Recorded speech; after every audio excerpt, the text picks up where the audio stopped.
নমস্কার। ইন্ডিয়ান মঙ্কস পেজে স্বামী শিষ্য সংবাদের ধারাবাহিক আলোচনায় আপনাদের সবাইকে স্বাগত। আজকে একটা অদ্ভুত বিষয় নিয়ে আলোচনা। আগের দিন যে আলোচনা হয়েছিল সেটা বেলুড় মঠের জমিতে ঠাকুরকে প্রতিষ্ঠার দিন নিয়ে আলোচনা হয়েছিল। সেই দিন কি কি ঘটেছিল, কেমন ভাবেই বা ঠাকুরকে নিয়ে যাওয়া হয়েছিল, এই সবকিছু নিয়ে আগের দিনের আলোচনা ছিল। এবং শুধু ঠাকুরকে নিয়ে যাওয়াই নয়, বা ঠাকুরকে ওখানে গিয়ে প্রতিষ্ঠা করার সাথে সাথে বিভিন্ন পুরনো দিনের কথা স্বাভাবিকভাবেই এত সংগ্রামের পর, এত কৃচ্ছ সাধনের পর স্বামীজিরা কয়েকটা ইয়ং ছেলের দল যখন আজকে সন্ন্যাসী হয়ে পায়ের নিচে এত বড় একটা জমি পায়, একটা মাটি পায়, তখন তো তাদের পুরনো দিনের কিছু কথাবার্তা উঠে আসবেই। সেই সব ঠাকুরের সাথে স্বামীজিদের পুরনো দিনের কথা নিয়ে আলোচনা হয়েছিল। সাথে আধ্যাত্মিক প্রসঙ্গ, স্বামীজির বেলুড় মঠকে নিয়ে কেমন স্বপ্ন ছিল, সেই সব নিয়ে আগের দিনের আলোচনা ছিল। আজকের আলোচনা একটু ভিন্ন, একটু অদ্ভুত বলা যেতে পারে। অদ্ভুত বলছি কারণ আজকের আলোচনার মূল যেটা বিষয়, যে ঠাকুর মা আজকে যেটা আলোচনার মূল বিষয় সেটা হচ্ছে যে স্বামীজির ভাবনায় আদি শঙ্করাচার্য কেমন। স্বামীজির ভাবনায় আদি শঙ্করাচার্য, আমরা তো আদি শঙ্করাচার্যের ব্যাপারে প্রত্যেকেই হয়তো কিছু না কিছু পড়াশোনা করেছি এবং প্রত্যেকেই আমাদের ভাবনা অনুযায়ী আমরা দেখি, কিন্তু স্বামীজি কিভাবে দেখতেন এখানে যদি প্রাথমিকভাবে একটু পরিচয় দিই। আদি শঙ্করাচার্য 10 নামী সন্ন্যাসী সম্প্রদায় সৃষ্টি করেন। সেই 10 নামী সন্ন্যাসী সম্প্রদায়েরই অন্তর্ভুক্ত পুরী সম্প্রদায়, যে সম্প্রদায়ভুক্ত স্বামী বিবেকানন্দ স্বয়ং। এবং আদি শঙ্করাচার্য প্রচুর বই লিখেছেন। তিনি বলা যেত এক প্রকার যে যখন বৌদ্ধ ধর্মের সাথে তান্ত্রিকতা একটা মিশে গিয়ে একটা কিম্ভূত কিমাকার জায়গায় ভারতবর্ষ এসে দাঁড়িয়েছিল ধর্মের ব্যাপারে, যে ধর্ম মানে তন্ত্র মন্ত্রের উপর মানুষ নির্ভর করছে, সেই জায়গা থেকে আদি শঙ্করাচার্য ভারতবর্ষকে তুলে আনেন। এবং আদি শঙ্করাচার্যর ত্যাগের কোনো তুলনা হয় না। তিনি যখন বাড়ি ছেড়ে বেরিয়ে যান, প্রণাম সবাইকে প্রণাম, তিনি যখন বাড়ি ছেড়ে বেরিয়ে যান তখন তার মা বিধবা, বাবা নেই, তার মা কাঁদছে এবং তিনি সেই অবস্থায় মাকে একা রেখে, এবং সেখানে মা কি খাবে বা পড়বে তিনি ভাবেননি। হ্যাঁ, আপনারা বলতে পারেন এটা কোন ধরনের সন্ন্যাসী, কি নিষ্ঠুরতা, কিন্তু তিনি আজকে যদি না বেরোতেন আজকে আমরা বসে বসে এত আলোচনা করতে পারতাম না। এই যে করতে পারছি এর পিছনে কিন্তু আদি শঙ্করাচার্য। বলা যেতে পারে ভারতবর্ষকে তিনি একটা বাউন্ডারি দিয়ে ঘিরে রক্ষা করেছিলেন। ভারতবর্ষ হয়তো অনেক আগেই অনেক কিছু উল্টে পাল্টে যেত। বৈদিক ধর্মকে রক্ষা করেছিলেন, বেদান্তকে আবার তুলে এনেছিলেন, ব্রহ্মসূত্রের ব্যাখ্যা লেখেন। তো সেই আদি শঙ্করাচার্য সারা ভারতবর্ষ পায়ে হেঁটে ঘোরেন এবং যথার্থ অর্থে তিনি একজন দুর্ধর্ষ ব্রহ্ম বিজ্ঞানী তো ছিলেন বটেই, তিনি অদ্বৈতবাদী। কিন্তু তার সাথে বিভিন্ন ঘটনার কারণে, সেটা আমরা আলোচনায় যেতে যেতে আলোচনা করব, মানে পড়তে পড়তে আলোচনা করব, তিনি শক্তিকেও একসময় মানেন, বা এইসব ক্ষেত্রে বলা যায় মানেন শব্দটা ভুল, তাকে মানানো হয় ওই তরফ থেকে। শক্তিকে মানা যায় না। শক্তি যদি কৃপা করে ধরা দেয় কারোর কাছে, তবে সে শক্তির সাম্রাজ্যের দরজায় মানে দরজা খুলে ভিতরে ঢুকতে পারে। সেই আদি শঙ্করাচার্যের যে 10 নামী সন্ন্যাসী সম্প্রদায় তৈরি করলেন সন্ন্যাসী সমাজকে রক্ষা করতে, সেই সম্প্রদায়েরই স্বামী বিবেকানন্দ। তোতাপুরীজি থেকে অদ্বৈতবাদের জ্ঞান, ঠাকুরের নির্বিকল্প সমাধি, এবং সেই ঠাকুরের থেকেই স্বামীজিদেরও নির্বিকল্প সমাধি। তো যথারীতি পুরী সম্প্রদায় যতদূর সম্ভব শৃঙ্গেরি মঠের আন্ডারে পড়ছে। 10 নামী সন্ন্যাসী সম্প্রদায় তো সেই স্বামীজি অদ্ভুতভাবে স্বামীজি সবসময় আদি শঙ্করাচার্যের ভূয়সী প্রশংসা করতেন। মানে শঙ্করাচার্য বলতে স্বামীজি অজ্ঞান ছিলেন, বিভিন্ন জায়গায় দেখা যায়। কিন্তু আজকে আমরা দেখবো একটু ভিন্ন স্বামীজিকে। স্বামীজি আদি শঙ্করাচার্যকে নিয়ে সমালোচনা করছেন বিভিন্ন রকম ভাবে। এবার কেন করছেন সেটা শুরুতেই বলা আছে, কারণ স্বামী শিষ্য সংবাদ থেকে তো আমরা আলোচনা করছি। যিনি শিষ্য ছিলেন শ্রী শরৎচন্দ্র চক্রবর্তী, তিনি আদি শঙ্করাচার্যের বিষয়ে প্রচন্ড গোড়া ছিলেন এবং স্বামীজি গোড়ামি বিষয়টা একদম পছন্দ করতেন না। সেটা যে কোনো ভাবেই হোক, সেটা আদি শঙ্করাচার্যের ক্ষেত্রে হোক বা ঠাকুরের নামেও কেউ গোড়ামি করুক, স্বামীজি এটা একদম সহ্য করতে পারতেন না। তো সেই জন্য স্বামীজি শিষ্যের গোড়ামিকে ভাঙার জন্য, প্রথমেই বলে নিচ্ছি, শিষ্যের গোড়ামিকে ভাঙতে বিভিন্ন প্রসঙ্গ তুলে ধরেছেন শিষ্যের সামনে এবং বারবার করে আদি শঙ্করাচার্যের সাথে বুদ্ধদেবকে একটা তুলনায় টেনে আনছেন। কিন্তু এই সবটাই কিন্তু আমাদের মনে রাখতে হবে শিষ্যের গোড়ামি ভাঙার জন্য। স্বামীজি কিন্তু কাউকে সমালোচনা সেই অর্থে করছেন না। স্বামী যারা খুব ভালো বাগ্মী হয়, যারা খুব ভালো তার্কিক হয়, তাদের যদি এক পক্ষ অবলম্বন করে তর্ক করতে বলা হয় তাহলে তারা সেটাতেও যেতে, আবার যদি পরমুহূর্তে ঘুরে আর এক পক্ষে অবলম্বন করে তর্ক করতে বলা হয় তারা সেটাতেও যেতে।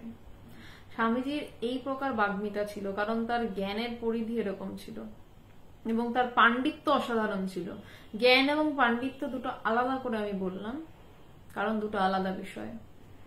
জ্ঞান যেটা ভিতরে রয়েছে, আমিকে জানার নামই জ্ঞান, বাকি সবটা অজ্ঞান। আর পাণ্ডিত্য হচ্ছে প্রচুর পড়া, যে আমি অনেক পড়েছি, অনেক কিছু জানি।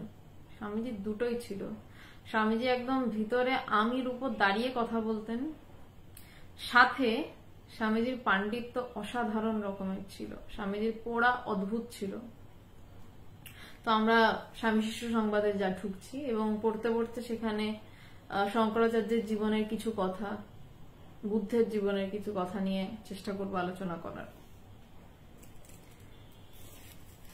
সেই একই দিনের ঘটনা, আলাদা দিন নয়। যেদিন বেলুড় মঠের জমিতে ঠাকুরকে প্রতিষ্ঠা করা হয়েছিল সেই দিনেরই ঘটনা। 1898 খ্রিস্টাব্দে নীলাম্বর বাবুর বাগান বাড়িতে ফিরে আসা হয়েছে। নীলাম্বর বাবুর বাগান বাড়িতে বেলুড় মঠের জমিতে ঠাকুরকে প্রতিষ্ঠা করে পুজো করার পর আবার উঠিয়ে নিয়ে ফেরত আসা হয়েছে, তারপরের এই কথোপকথন। এইরূপ নানা প্রসঙ্গ চলিতে চলিতে শ্রীমৎ শঙ্করাচার্যের কথা উঠিল। শিষ্য শ্রী শঙ্করের বড়ই পক্ষপাতী ছিল, এমনকি ওই বিষয়ে তাহাকে গোড়া বলিলেও বলা যাইত।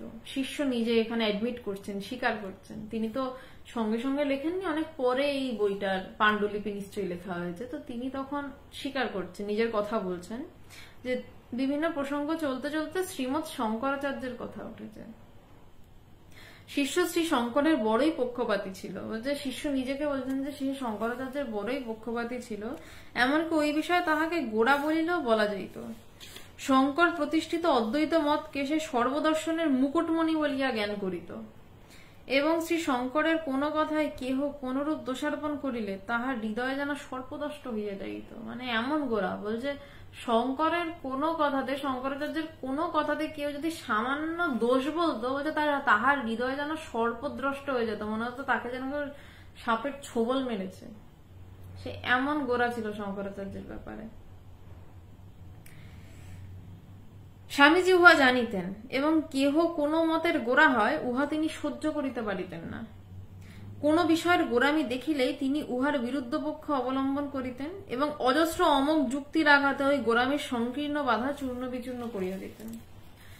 যে কোনো দিকের গোড়ামি গোড়ামি। কিন্তু আমি শঙ্করাচার্যকে নিয়ে গোড়া হচ্ছি, অদ্বৈত মতই শ্রেষ্ঠ বলছি, এও গোড়ামি।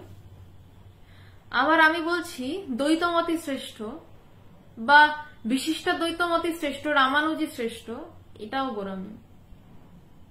কারণ কোন মত দিয়েই তাকে আটকানো যায় না, সব মতের পারে গিয়ে তার প্রকাশ। যতক্ষণ আমার মাথায় কোনো মত ঢুকে বসে থাকবে, মতটা কিরকম ভাবে আমার মাথায় ঢুকে বসে থাকে, সেই মত অনুসারে আমার মাথায় একটা চিন্তার স্ট্রাকচার তৈরি হয় যে এটা এমন, এটা অন্যরকম হতেই পারে না। কিন্তু যেখানে তার প্রকাশ, যেখানে সেই অনুভব, সেখানে তো কিছু দিয়েই তাকে বোঝানো যায় না, কিছু দিয়েই বলা যায় না। তাই জন্য আমি যদি ধরে বসে থাকি অদ্বৈতবাদী শ্রেষ্ঠ, সেও বিপদ, সোনার শিকল। আর যদি বলে থাকি বিশিষ্ট দ্বৈতবাদ শ্রেষ্ঠ, রামানুজি শ্রেষ্ঠ, সেও শিকল, একটু রূপার শিকল বটে, দুটোই শিকল। তো স্বামীজি বলছেন যে শিষ্য বা কারুর কোন রকম গোড়ামি স্বামী বিবেকানন্দ সহ্য করতে পারতেন না। আর শিষ্য এমন গোড়া ছিল রামানুজের বিষয়ে, এই রামানুজ বলছি, সরি, এক্সট্রিমলি সরি, শঙ্করাচার্যের বিষয়ে, যে তার সম্পর্কে কেউ সামান্য কোনো কথা বললে তার যেন হৃদয়ে সাপে কামড়াতো, এরকম তার অনুভব। এবার স্বামীজি এটাকে কাটার জন্য কিন্তু শঙ্করাচার্যের বেশ কিছু সমালোচনা করছেন, আমরা দেখব। স্বামীজি শঙ্করের ক্ষুরধার বুদ্ধি, বিচারক বটে, পণ্ডিত বটে, কিন্তু তাদের উদারতাটা বড় গভীর ছিল না, হৃদয়টাও ঐরূপ ছিল বলে বোধ হয়। আবার ব্রাহ্মণ অভিমানটুকু খুব ছিল, একটি দক্ষিণী ভট্টাচার্য গোছের ছিলেন। আর কি, ব্রাহ্মণে তো জাতের ব্রহ্মজ্ঞান হবে না, এ কথা বেদান্ত ভাষ্যে কেমন সমর্থন করে গেছেন। বলিহারি বিচার, বিদুরের কথা উল্লেখ করে বলেছেন তার পূর্বজন্মের ব্রাহ্মণ শরীরের ফলে সে ব্রহ্মজ্ঞ হয়েছিল। বলি আজকাল যদি ঐরূপ কোন শূদ্রের ব্রহ্মজ্ঞান হয়, তবে কি তো শঙ্করের মতে মত দিয়ে বলতে হবে যে সে পূর্বজন্মে ব্রাহ্মণ ছিল, তাই হয়েছে? ব্রাহ্মণত্বের এত টানাটানিতে কাজ কি রে বাবা? বেদ তো ওই ত্রৈবর্ণিক মাত্রকেই বেদ পাঠ ও ব্রহ্মজ্ঞানের অধিকারী করেছে। অতএব শঙ্করের ওই বিষয় নিয়ে বেদের উপরই অদ্ভুত বিদ্যা প্রকাশের কোনো প্রয়োজন ছিল না। আমি আবারও বলছি, এই সমস্ত কথাগুলো স্বামীজি কিন্তু শিষ্যের গোড়ামি ভাঙতে বলছেন। এর সমস্ত বিরুদ্ধ পক্ষ রয়েছে এই কথাগুলো, সেগুলো স্বামীজি নিজেই জানেন, এবং বিরুদ্ধ পক্ষ অবলম্বন করলেও স্বামীজি নিশ্চিত নিজের কথাকে নিজে খণ্ডন করতেন। সেগুলো কেন আসছে আমি বলছি। প্রথমে এই কথাগুলো আগে যাক, এই কথাগুলোর পিছনে অনেক গল্প আছে। অতএব শঙ্করের ওই বিষয় নিয়ে বেদের উপরে অদ্ভুত বিদ্যা প্রকাশের কোনো প্রয়োজন ছিল না। আবার এমনই হৃদয় যে কত বৌদ্ধ শ্রমণকে আগুনে পুড়িয়ে মারলেন তাদের তর্কে হারিয়ে। আহাম্মক বৌদ্ধগুলো কিনা তর্কে হার মেনে আগুনে পুড়ে মরতে গেল। শঙ্করের ওইরূপ কার্যকে ফ্যানাটিসিজম ছাড়া আর কি বলা যেতে পারে? কিন্তু দেখ বুদ্ধদেবের হৃদয়, বহুজন হিতায় বহুজন সুখায়, কা কথা। সামান্য একটা ছাক শিশুর জীবন রক্ষার জন্য নিজের জীবন দান করতে সর্বদা প্রস্তুত। দেখো দেখি কি উদারতা, কি দয়া। স্বামীজি খোঁচাচ্ছে শিষ্যের যেখানে অহংকার নিয়ে বসে রয়েছে সেই জায়গাটাকে খোঁচাচ্ছে। বলছে শঙ্করের ক্ষুরধার বুদ্ধি বিচারক বটে। ক্ষুরধার বুদ্ধি তো বটেই, নইলে অদ্বৈতবাদের পথের মানুষই হওয়া যায় না ক্ষুরধারস্য বুদ্ধি না থাকলে। এখানে ক্ষুরধার বুদ্ধিটা কেমন বলছি, বলছে যে খুঁড়ের উপর দিয়ে, খুঁড় যেরকম জাস্ট একটা টান মারলে পুরো কেটে বেরিয়ে যায়, অদ্বৈতবাদের পদ এরকমই। হাজারবার এরকম এরকম পোজ দিতে হয় না, জাস্ট টান মারলো শেষ, গলায় খুঁড়ের একটা কোপ মারলে শেষ। বলছে অদ্বৈত বেদান্ত এইরকম, যে ক্ষুরধারস্য বুদ্ধি, ওই বুদ্ধি এমন খুঁড়ের মতো নামে যে মন বুদ্ধি চিত্ত অহংকারকে পুরো শেষ করে উড়িয়ে দেবে, পুরো কেটে কেটে উড়িয়ে দেয় অদ্বৈতবাদ। তাই বলছেন যে ক্ষুরধার বুদ্ধি, অদ্বৈতবাদে ক্ষুরধার বুদ্ধি না এলে হয় না। বিচারক বটে, এটা তিনি বিচারও করতেন, বিচারক বটে, তিনি পণ্ডিত বটে, কিন্তু তার উদারতাটা বড় গভীর ছিল না। হ্যাঁ, এই কথা ঠিক। প্রথম জীবনে শঙ্করাচার্যের উদারতার নিয়ে অনেক কথা বলা যেতে পারে, বিরুদ্ধ কথা। তিনি বিভিন্ন বর্ণাশ্রমে ভাগ করতেন এবং নিচু জাতের কেউ ছুলেও প্রচন্ড রেগে যেতেন, অ্যাকসেপ্ট করতেন না। কিন্তু একটা সময় কাশীর দশাশ্বমেধ ঘাটে, যতদূর সম্ভব, কোন ঘাট আমার মনে নেই, বারাণসীতে ঘটনা এটা, বেশিরভাগ অনেকটা সময় তো তিনি বারাণসীতেও কাটিয়েছেন। তো শিব এবং পার্বতী তাকে শক্তি বোঝানোর জন্য, যে শক্তি কেমন হয়, মানে শুধু বলছে ব্রহ্মের কথা বলে যাচ্ছে কিন্তু শক্তিকে মানছে না, সেইটা বোঝার জন্য শিব এবং পার্বতী নিচু জাতের মানুষ হয়ে তার সাথে লীলা করেছিলেন, এবং তারপর থেকে তিনি শক্তিকে মেনেছিলেন। তো স্বামীজি বলছেন তার উদারতা তেমন ছিল না।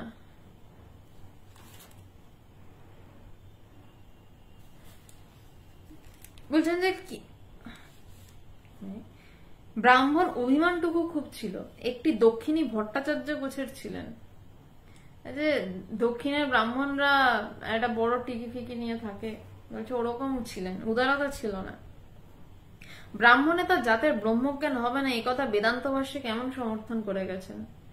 ব্রাহ্মণ এতর জাত মানে যারা ব্রাহ্মণ নয়। হ্যাঁ, শঙ্করাচার্য বিবেক চূড়ামণিতে বলেছেন যে ব্রাহ্মণ শরীর না হলে ব্রহ্মজ্ঞান হওয়া সম্ভব নয়। এদিকে স্বামীজি নরেন্দ্রনাথ দত্ত, সে নিজেই ব্রাহ্মণেতর জাত, কায়স্থ যতদূর সম্ভব।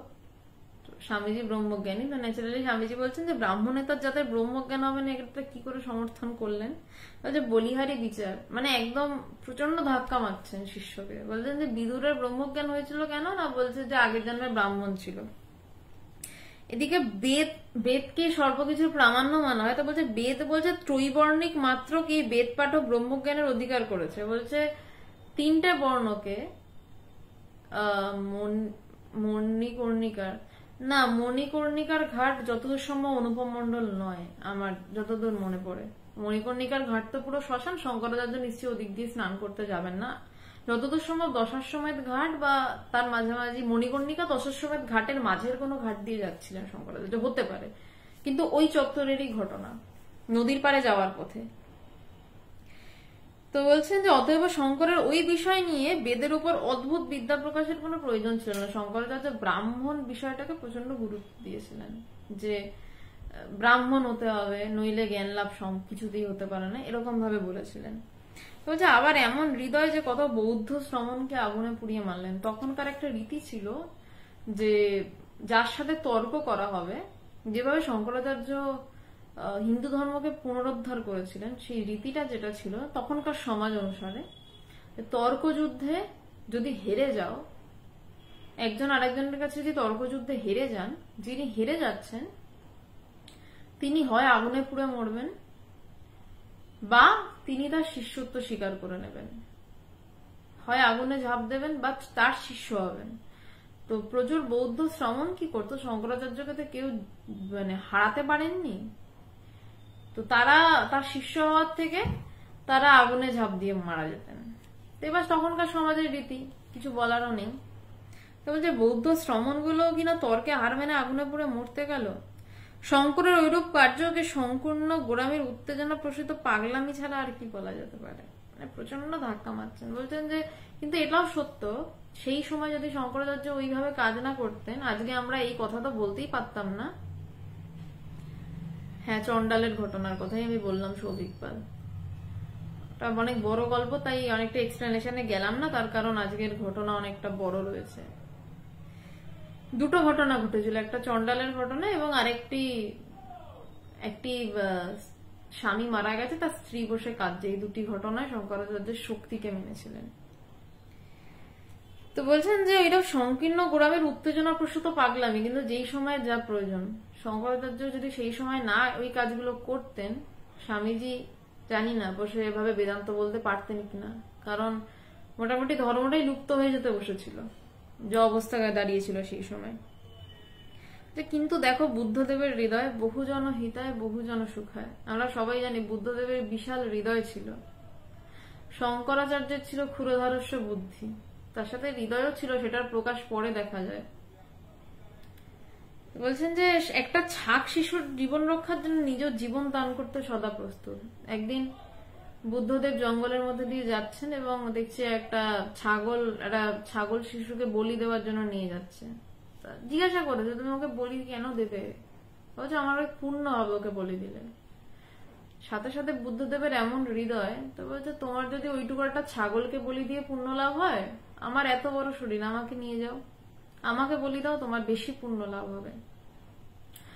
তখন তার হুঁশ ফেরে যে বলি দিতে নিয়ে যাচ্ছিল, তখন সে বুদ্ধদেবের শরণাগত হন। যে কত বড় হৃদয় হলে একটা ছাগল শিশুর বদলে নিজেকে বলি দিতে চলছে, যে নিয়ে যাও আমাকে, তোমার বেশি পুণ্য হবে, ওকে ছেড়ে দাও, ছাগল শিশুটাকে ছেড়ে দাও। বলছেন যে দেখতে কি উদারতা, কি দয়া বুদ্ধদেবের। শিষ্য, এবার শিষ্যের তো গায়ে লাগছে, শিষ্য তো শঙ্করাচার্যের এগেনস্টে কোনো কথা সহ্য করতে পারে না। শিষ্য বলছে বুদ্ধের ওই ভাবটাকেও কি মহাশয় অন্য প্রকারের পাগলামি বলা যাইতে পারে না? একটা পশুর জন্য কিনা নিজের গলা দিতে গেলেন। স্বামীজি এদিকে শঙ্করাচার্যকে বলেছে সংকীর্ণতার জন্য পাগলামো করছে, গোড়ামি করে পাগলামো করছে, এবার শিষ্য খেপে গেছে। ওই যে বুদ্ধদেবের এই আচরণটাও কি পাগলামো না? একটা ছাগলের বদলে নিজের গলা দিতে যাচ্ছে, কি এটা তো বেশি দয়া, দুটোই এক্সেসিভ। তো স্বামীজি বলছেন যে কিন্তু তার ওই ফ্যানাটিসিজমে জগতের জীবের কত কল্যাণ হলো তা দেখ, কত আশ্রম, কত স্কুল, কত কলেজ, কত পাবলিক হসপিটাল, কত পশুশালা স্থাপন, কত স্থাপত্যবিদ্যার বিকাশ হলো তা ভেবে দেখ। বুদ্ধদেব জন্মানোর আগে এদেশে ছিল কি? তালপাতার পুঁথিতে বাঁধা কতগুলো ধর্মতত্ত্ব। স্বামীজি বলছেন এই পাগলার মধ্যে দেশে ভালো হয়েছে। স্বামীজি এখন কিছু মানছেনই না, সব কেটে কেটে ওড়াচ্ছেন। শিষ্য যাই বলছে আমরা দেখবো এই গোটা চ্যাপ্টারটা জুড়ে কেটে উড়িয়েছেন। শঙ্করাচার্যকে শিষ্য যেভাবেই সাপোর্ট করতে গেছেন স্বামীজি যুক্তি দিয়ে উড়িয়েছেন। বলছেন যে বুদ্ধদেবের জন্য কত কি হয়েছে দেখ।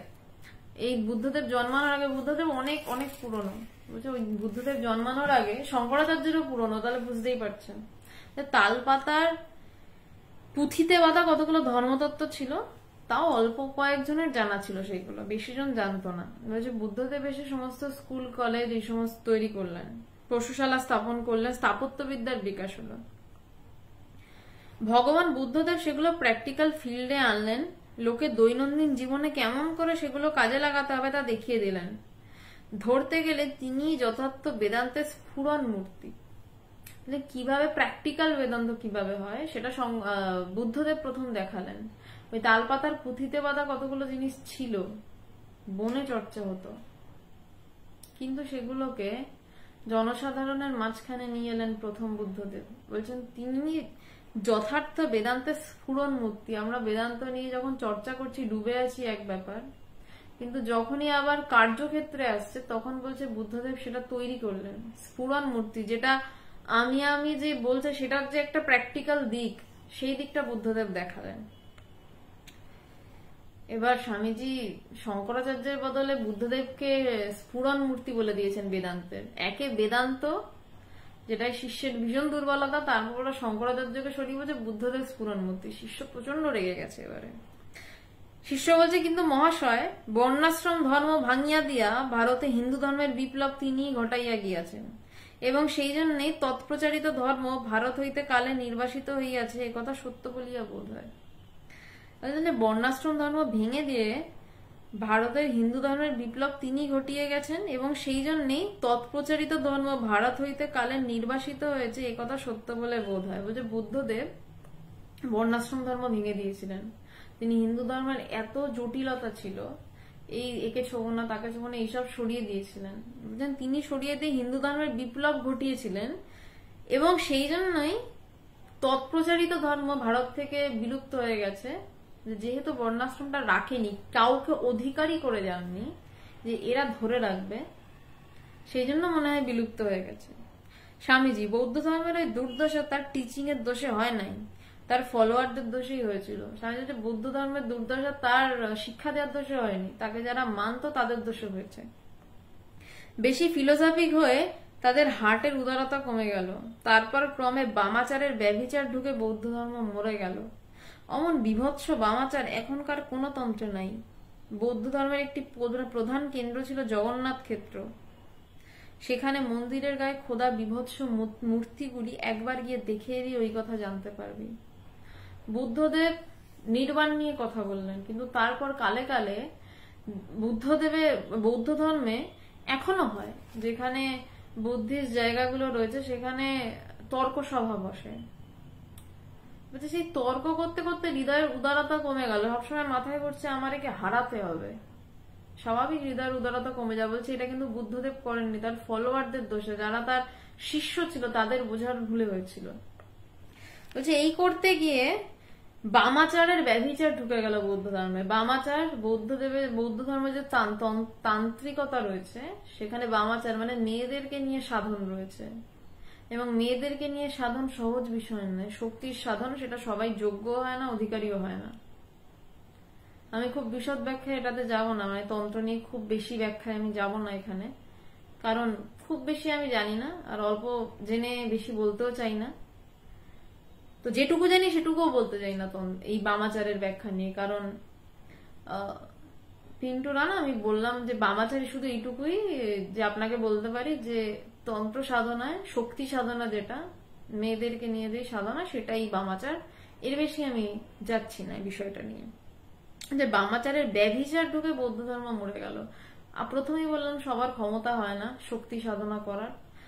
যখনই সেটা শক্তি সাধনা হচ্ছে, যখন সেটা হচ্ছে সেটা সাধনা, কিন্তু যখনই যার অ্যাবিলিটি নেই, যার ক্ষমতা নেই, সে এখানে ঢুকছে, সে ব্যভিচার করছে, এবং ব্যভিচারটাই আসলে দাঁড়িয়ে গেল, সাধনাটা পিছনে পড়ে গেল। যে তার ফলে বৌদ্ধ ধর্ম মরে গেল। এমন বিভৎস বামাচার এখনকার কোনো তন্ত্রে নাই। বলছে বৌদ্ধ ধর্মের মতন এমন বিভৎস বামাচার কোনো তন্ত্রে এখন নেই। বৌদ্ধ ধর্মের প্রধান কেন্দ্র ছিল জগন্নাথ ক্ষেত্র, পুরী। পুরী আমরা উপরে জানি এটা বৈষ্ণব, কিন্তু আসলে কিন্তু জগন্নাথ ধামে তন্ত্রের একটা বিশাল ব্যাপার রয়েছে, তন্ত্র ক্ষেত্র বলা যায়। স্বামীজি এখানে বলছেন সেখানে মন্দিরের গায়ে খোদা বিভৎস মূর্তিগুলি গিয়ে দেখে এলি ওই কথা জানতে পারবি। রামানুজ ও চৈতন্য মহাপ্রভুর সময় থেকে পুরুষোত্তম ক্ষেত্রটা বৈষ্ণবদের দখলে এসছে। এখন উহা ওই সকল মহাপুরুষদের শক্তি সহায়ে এক অন্য মূর্তি ধারণ করেছে। ওই সব একটা আন্ডারে একটা ব্যাপার চলে না, একটা জিনিস উপরে দেখা যায়। বলছে রামানুজ এবং চৈতন্যদেব গিয়ে পুরীতে পুরো ভক্তি দিয়ে মাতিয়ে এলেন, এবং বৈষ্ণব চারদিক দিয়ে করলেন, এবং কৃষ্ণকে, জগন্নাথ দেবকে কৃষ্ণ বলে পুজো করলেন। তার আগে পুরো তান্ত্রিকদের দখলে ছিল ওই জায়গাটা, বৌদ্ধ তান্ত্রিকদের। শিষ্য বলছে মহাশয় শাস্ত্র মুখে তীর্থাদি স্থানের বিশেষ মহিমা অবগত হওয়া যায়, উহার কতটা সত্য? খুব ইম্পর্টেন্ট প্রশ্ন। বলছেন যে শাস্ত্র মুখে তীর্থাদি স্থানের বিশেষ মহিমা, যে এই তীর্থে গিয়ে সাধনা করলে এই ফল লাভ হবে, ওই তীর্থে গিয়ে সাধনা করলে ওই ফল লাভ হবে। এবং বাস্তবিকই দেখা যায় তীর্থে গিয়ে যখন ধ্যান করা যায়, বোঝা যায় যে কিছু একটা বিশেষ আছে, মনটা যেন চট করে ডুবে যায়। শিষ্য এটা জিজ্ঞাসা করছেন যে উহার কতটা সত্য। স্বামীজি সমগ্র ব্রহ্মাণ্ড যখন নিত্য আত্মা ঈশ্বরের বিরাট শরীর, তখন স্থান মাহাত্ম থাকাটার বিচিত্রতা কি আছে? স্থান বিশেষে তার বিশেষ প্রকাশ কোথাও সত্য এবং কোথাও শুদ্ধ সত্য মানব মনের ব্যাকুলাগ্রহে হয়ে থাকে। সাধারণ মানুষ ওই সকল স্থানে জিজ্ঞাসু হয়ে গেলে সহজে ফল পায়।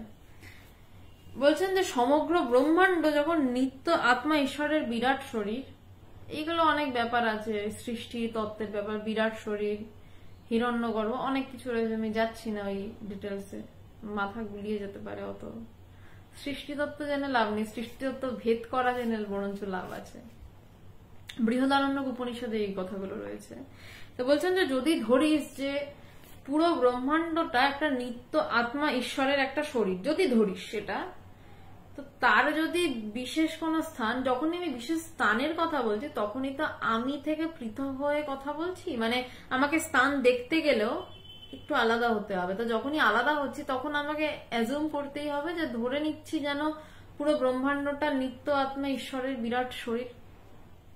এবং বলছে সেখানে স্থান মার যদি থাকে তো অসুবিধা কি, কারণ শরীরের মধ্যে বিশেষ বিশেষ জায়গাও থাকে। স্থান বিশেষে তার বিশেষ প্রকাশ কোথাও সত্য এবং কোথাও শুদ্ধ সত্য মানব মনের ব্যাকুল আগ্রহে হয়ে থাকে। সেখানে কি করে হয় বিশেষ প্রকাশ? না, সেই জায়গায় সেই স্থানে কেউ না কেউ তুমুল সাধনা করেছেন এবং ব্যাকুল হয়ে তাকে ডেকেছেন। বলছেন সেই জন্যই তখন স্থান মাহাত্ম্য হয়, যখন তাকে সাধনা করা হয় কোনো বিশেষ জায়গায়। সাধারণ মানব ওই সকল স্থানে জিজ্ঞাসা হয়ে গেলে সহজে ফল পায়। আজ অব্দি যতগুলো তীর্থ রয়েছে আমরা জানি, প্রত্যেকটি কিন্তু প্রথম থেকে যে তীর্থ হয়েই জন্মেছে এমনটা কিন্তু নয়, তীর্থ হয়েই ওই জায়গাটা তৈরি নয়। শুরুটা কিভাবে হয়? কেউ একজন ওখানে তপস্যা করে, প্রবল তপস্যা করে এবং সেখানে সিদ্ধি লাভ করে, তারপর ওই জায়গাটা তীর্থ হয়। তীর্থ হতে গেলে কাউকে সেখানে কোনো সাধকের সিদ্ধি লাভ হতে হবে, কোন সাধককে সেখানে আমি বলে জানতে হবে নিজেকে, যে তখন সেই জায়গা তীর্থক্ষেত্র। তো সেইখানে তার সাধনার তো একটা ক্ষমতা আছে, সে যে এত সাধন করেছে। তারপর সেখানে যখন সাধারণ মানুষ যায়, জিজ্ঞাসু হয়ে যখন যায়, যখন যদি সে প্রকৃতি দেখতে যায় কেদার বদ্রীতে, আমি জানি না কতটা ফল পাবে, তো সে যদি জিজ্ঞাসা হয়ে যায় যে আমিও জানবো, অলরেডি সেখানে মানে ভাঁড়ে দইটা জমে রয়েছে, এবার সে গিয়ে যদি দইটা খেতে চায় খেতে পারে, কারণ দইটা আগে থেকে সেখানে জমানো।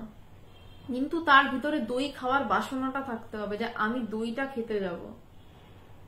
নয়তো পাশের জল টলও রয়েছে, খেয়ে চলে আসতে পারে, কিন্তু তার হচ্ছে আমি দইটা খেতে যাবো, মানে আমি তাকে জানতে যাব।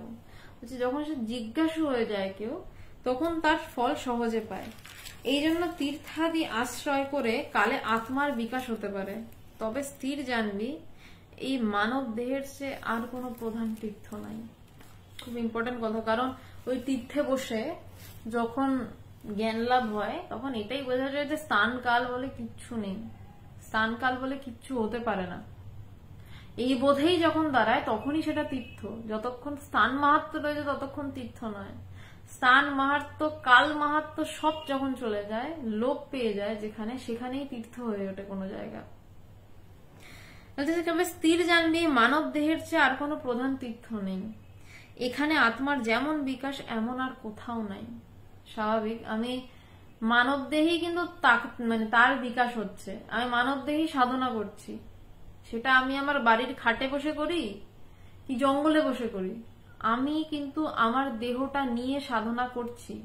আমার দেহ আছে, আমার একটা সুস্থ দেহ রয়েছে, দেহর থেকেও বড় কথা সুস্থ দেহ রয়েছে, আমার চিন্তা করার ক্ষমতা রয়েছে, আমি ভিতরে তাকাতে পারছি, আমি আমাকে খুঁজতে পারছি, তবে গিয়ে আমি সাক্ষাৎকার,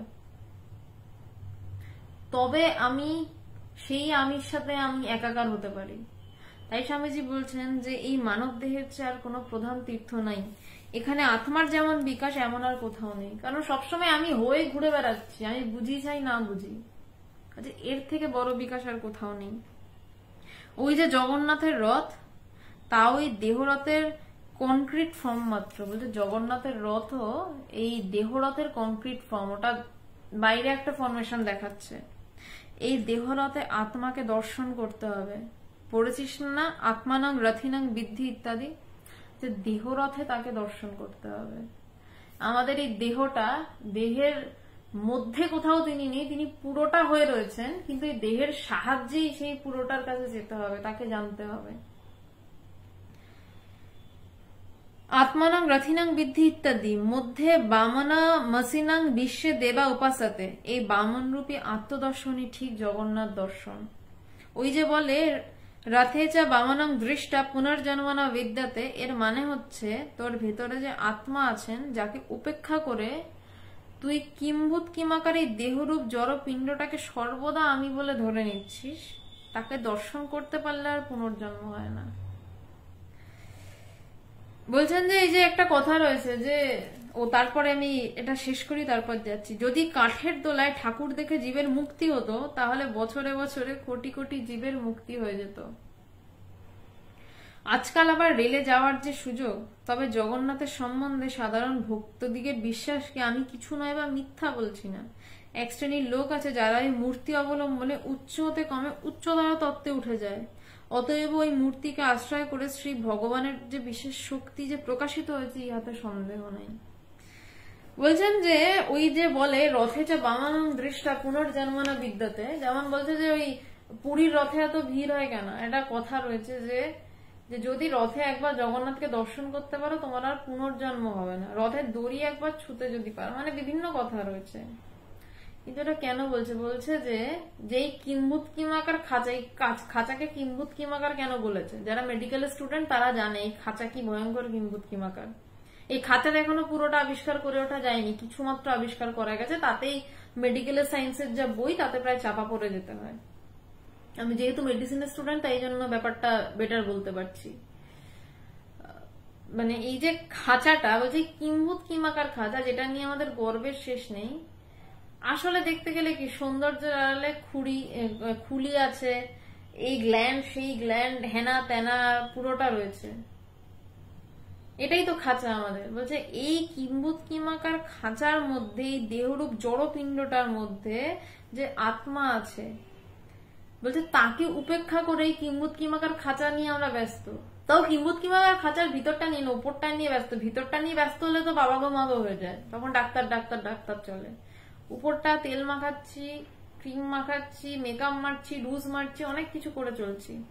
বলছে ভিতরে আত্মাকে দর্শন করার চেষ্টা মাত্র নেই, ওই খাঁচার উপরে মানে মেকআপ মেরে আমরা শেষ, অস্থির।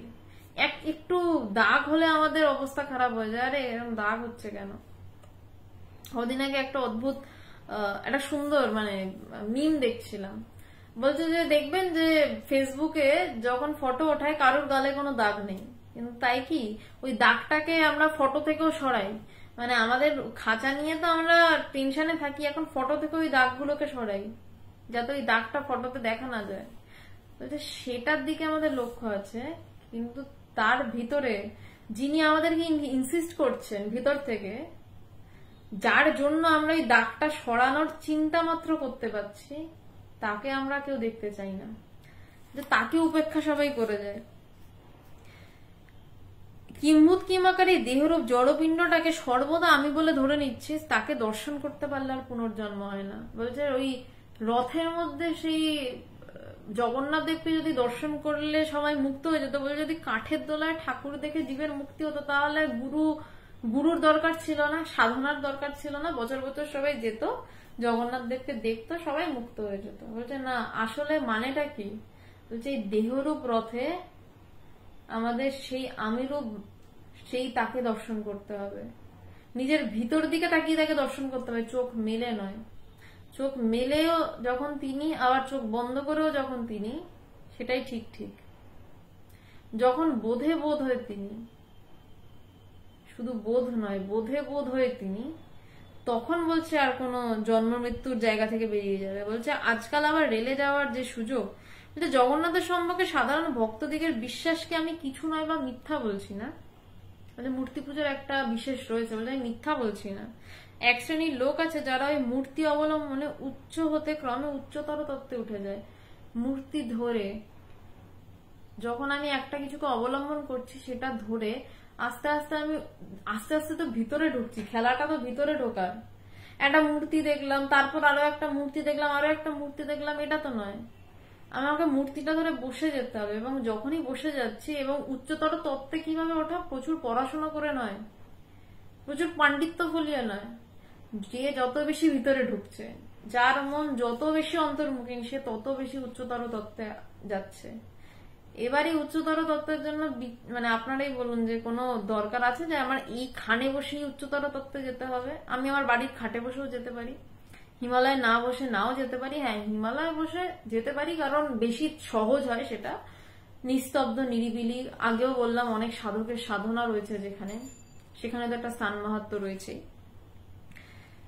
তো বলছে ক্রমে উচ্চতর তত্ত্বে উঠে যায়। তবে অতএব ওই মূর্তিকে আশ্রয় করে শ্রী ভগবানের বিশেষ শক্তি যে প্রকাশিত হয়েছে, ইহাতে সন্দেহ নেই। বলছে ওই মূর্তিকে আশ্রয় করে যে ভগবানের বিশেষ শক্তি প্রকাশিত হয়েছে, এটাতে কোনো সন্দেহ নেই।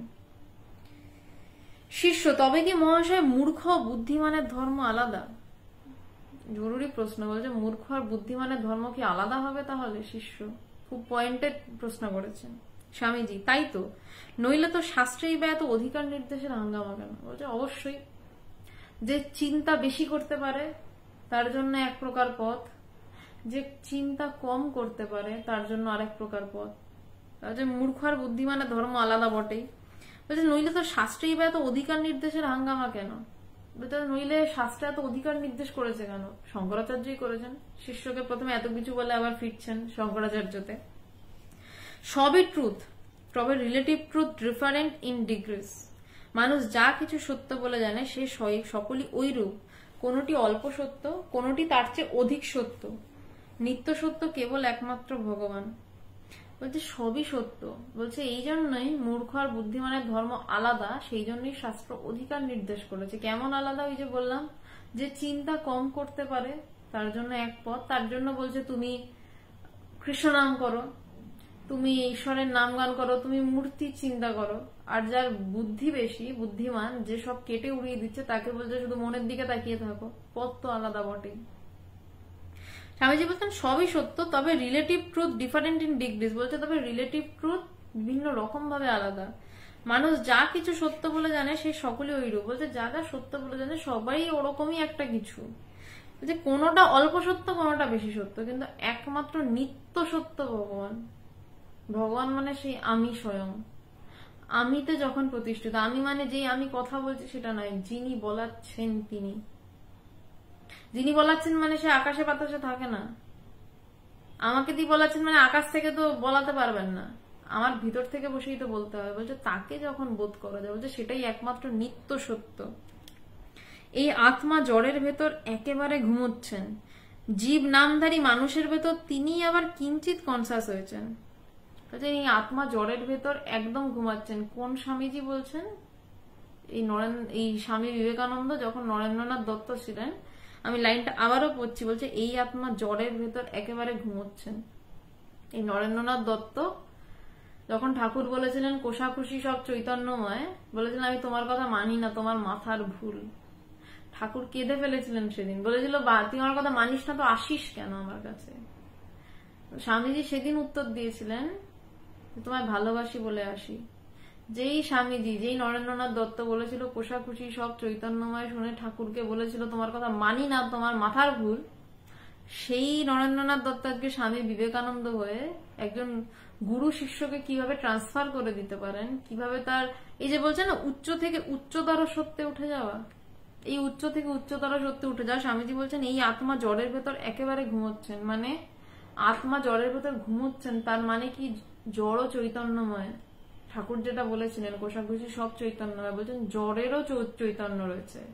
এটাকে যদি আমি সায়েন্স দিয়ে যাই ব্যাখ্যা করতে, তাহলে বলতে পারি প্রত্যেকটা বিষয়ের মধ্যে ইলেকট্রন, প্রোটন, নিউট্রন রয়েছে। আমাদের মানুষের শরীরটার ভিতরেও রয়েছে, তাই দিয়েই তৈরি। জড়ের মধ্যেও তাই রয়েছে, কিন্তু মানুষের শরীরে ইলেকট্রন, প্রোটন, নিউট্রনের চলাচল বেশি, জড়ের মধ্যে নয়। এইসব জানাজানির অনেক আগে ঠাকুর বলে গেছিল কোষাকুষি সব চৈতন্যময়। কোষাকুষির মধ্যে ইলেকট্রন, জড়ের মধ্যে ওই শক্তির নড়াচড়া কম, জীবের মধ্যে শক্তির নড়াচড়া বেশি। তো বলছেন জীব নামধারী মানুষের ভেতর তিনি আবার কিঞ্চিত কনসাস হয়েছেন। বলছেন জীব নামধারী মানুষের ভেতর তিনি আবার সামান্য জাগরিত হয়েছেন, অল্প। যারা জানে না তাদের ভেতর অল্প জাগরিত হয়েছেন। শ্রীকৃষ্ণ, বুদ্ধ, শঙ্করাদিতে আবার এই আত্মায় সুপার কনসাস স্টেজে অর্থাৎ পূর্ণভাবে জাগরিত হয়ে দাঁড়িয়েছেন। এর উপরেও অবস্থা আছে যা ভাবে বা ভাষায় বলা যায় না, অবাং মানসে গোচরম। বলছেন যে শ্রীকৃষ্ণ, বুদ্ধ, শঙ্করাদিতে আবার ওই আত্মায় সুপার কনসাস স্টেটে দাঁড়িয়েছেন। সেই আত্মায় যারা ব্রহ্ম জ্ঞানী, ব্রহ্ম বিজ্ঞানী যারা, তাদের মধ্যে সুপার কনসাস স্টেটে দাঁড়িয়েছেন। পূর্ণভাবে তাদের মধ্যে আমি প্রতিষ্ঠিত, তাদের মধ্যে জীব ভাব সরে গেছে, শুধু শিব ভাব, যে সবকিছুতে আমি, সবটা আমি, এই হয়ে রয়েছে। বলছে যে এর উপরেও অবস্থা আছে। বলছে যতক্ষণ তারা শ্রীকৃষ্ণ, বুদ্ধ, শঙ্কর আদি, ততক্ষণ একটা অবস্থা, কিন্তু বলছে এর উপরেও যখন তাদের সমাধিস্থ অবস্থা, বলছে এর উপরেও একটা অবস্থা যেখানে কোনো কৃষ্ণ নেই, কোনো বুদ্ধ নেই, কোনো শঙ্কর নেই, শঙ্করাচার্য নেই, কোনো গুরু নেই, কিচ্ছু নেই। বলছে সেই জায়গাটা অবাং মানস গোচরম, যেখানে তিনি বলছে অবাং মানস গোচরম, তিনি বাং, বাক্য, মানস মনের অতীত, বাক্য মনের গোচর নন যিনি। যেখানটাকে ধারণা করতে গেলে বাক্য ব্যর্থ হয়ে ফিরে আসে, যেই কথা চিন্তা করতে গেলে মন চিন্তা না করতে পেরে ব্যাক করে, সেই জায়গার কথা বলছে। তার উপরে অবস্থা অবাং মানস গোচরম, তিনি বাক্য মনের অতীত, কিন্তু তিনি শুদ্ধ মনের গোচর। ঠাকুর বলছেন তিনি শুদ্ধ মনের গোচর, কিন্তু বাক্য মনের অতীত। আমি তাকে যদি জানতে যাই, জানতে পারবো না, কিন্তু শুদ্ধ মনে তার প্রকাশ, তিনি প্রকাশিত হয়েই আছেন। আলাদা করে প্রকাশ যেই করতে যাব, পাকা মোমেরে যেই প্রকাশ করতে যাই আমি তাকে জানবো, তখন আর জানা হয় না, তখন ফিরে আসে ওখান থেকে, কিন্তু হঠাৎ করে ধরা পড়ে। মহাশয়, শিষ্য এবার বলছে, মহাশয়, কোন কোন ভক্ত সম্প্রদায় বলে ভগবানের সহিত একটা ভাব বা সম্বন্ধ পাতাইয়া সাধনা করিতে হইবে। আত্মার মহিমাদির কথা তাহারা কিছুই বোঝে না, শুনিল বলে ওই সকল কথা ছাড়িয়া সর্বদা ভাবে থাকো। বলছে যে কোন কোন ভক্ত সম্প্রদায় বলছে যে ঈশ্বরকে কোন একটা ভাবে, এই যে বললে না যে অধিকারী প্রসঙ্গ, কে কিভাবে সাধনা করবে, বলছে কোন একটা সম্বন্ধ পাতি ঈশ্বরের সাথে সাধনা করো। যে আত্মার মহিমাদির কথা যদি বলতে যাই, যদি বলি যে আমি চিনি হব, মানে এটা স্বামীজির ভক্তি যোগের বলছেন আমি চিনি হব না, ভক্তরা বলছে আমি চিনি হব না, আমি চিনি খাবো। মানে আমি চিনি হয়ে গেলে তো চিনির টেস্ট পাবো না, মিষ্টি স্বাদ পাবো না। বলছে ওটার থেকে একটু আলাদা হয়ে আমি চিনির টেস্টটা পেতে চাই। বলছে যদি বলে যে আত্মার মহিমাদের কথা, বলবে ওইসব ছাড়ো, ওইসব কথা ছেড়ে সর্বদা ভাবে থাকো, তার চিন্তায় বিভোর থাকো, কিন্তু তিনি হয়ে যেও না। এটা ভক্ত সম্প্রদায় বলছেন। স্বামীজি এবার বলছেন তারা যা বলে তা তাদের পক্ষে সত্য, ওইরূপ করতে করতে তাদের ভেতরে একদিন ব্রহ্ম জেগে উঠবেন।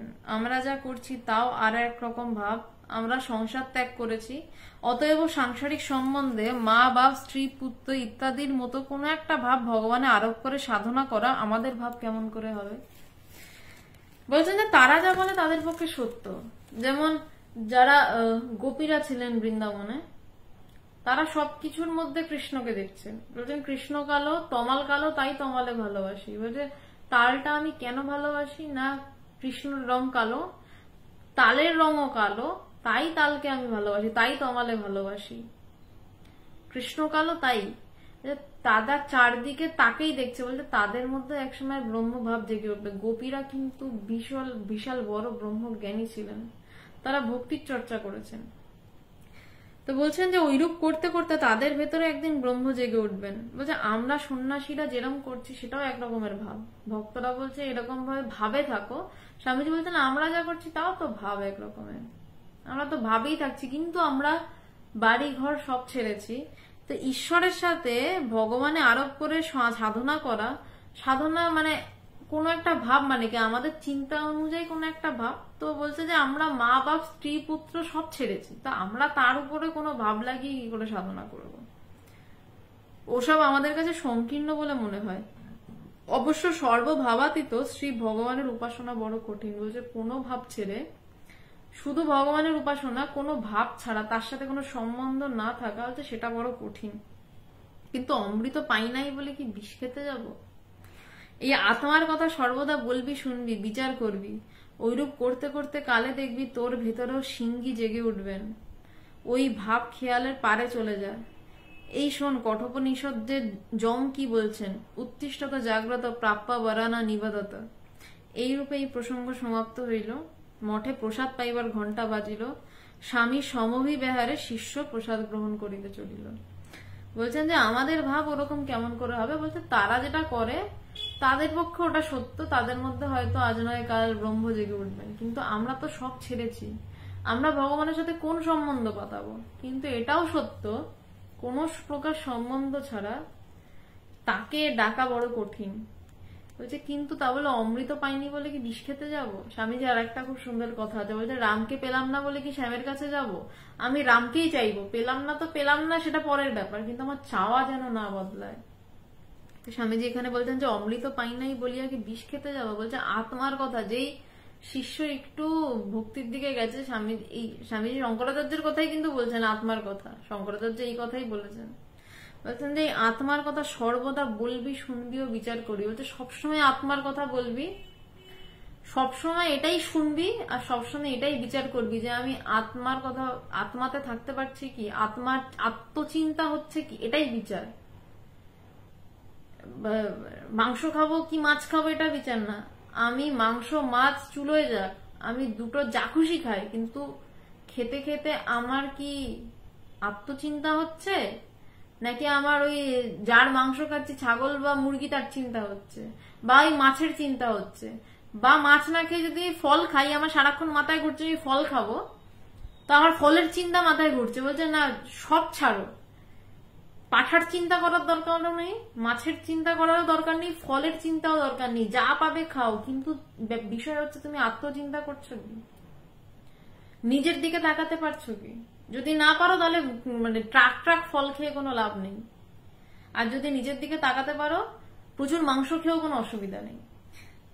জানি এটাতে হয়তো অনেকের খারাপ লাগতে পারে, কিন্তু আমার যেটা মানে আমি যেটা বুঝেছি আমি সেটাই বললাম।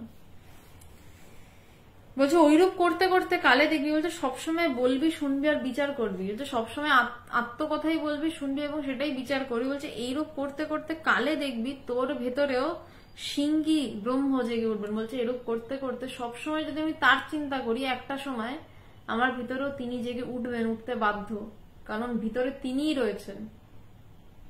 ওইসব ভাব খেয়ালের পারে চলে যা। এই শোন কঠোপনিষদে যম কি বলছে, বলছে সমস্ত ভাব খেয়ালের পারে চলে যা, যে উত্তিষ্ঠত জাগ্রত প্রাপ্য বরা নিবোধত, বলছে ওঠো জাগো এবং যতক্ষণ না ওটাকে পাও লেগে থাকো। এটা এখন অনেক মোটিভেশনাল কোট হিসাবে দাঁড়িয়ে গেছে। আমার পরেও একটা ছবি ছিল, সেই ছবির নিচে লেখা ছিল arise awake and stop not still the goal is reached. Actually এটা কঠোপনিষদের কথা এবং ব্রহ্মকে জানতে কথাটা ব্যবহার করা হয়েছে। মানুষ যেভাবে নেয় কোনো আপত্তি নেই। তো এইভাবেই প্রসঙ্গ শেষ হলো এবং মঠে প্রসাদ দেওয়ার জন্য ঘন্টা বাজলো এবং স্বামীজির সাথে শিষ্য ঠাকুরের প্রসাদ পেতে চললেন, কারণ সেদিন বিশেষ দিন, ঠাকুরের জন্মদিন ছিল। আজকে এই অবধি থাক, বেশ অনেকটা রাতও হয়েছে, প্রায় 1 ঘন্টা আলোচনার কাছাকাছি আলোচনা হলো। বেশ কিছু বিতর্কিত এবং জটিল বিষয় নিয়ে কথা বললাম।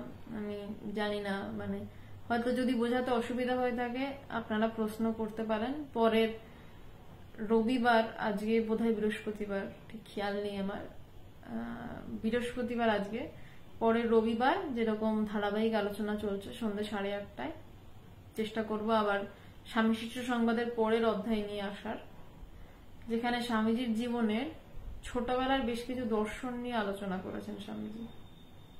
আজ এই অবধি থাকলো, নমস্কার।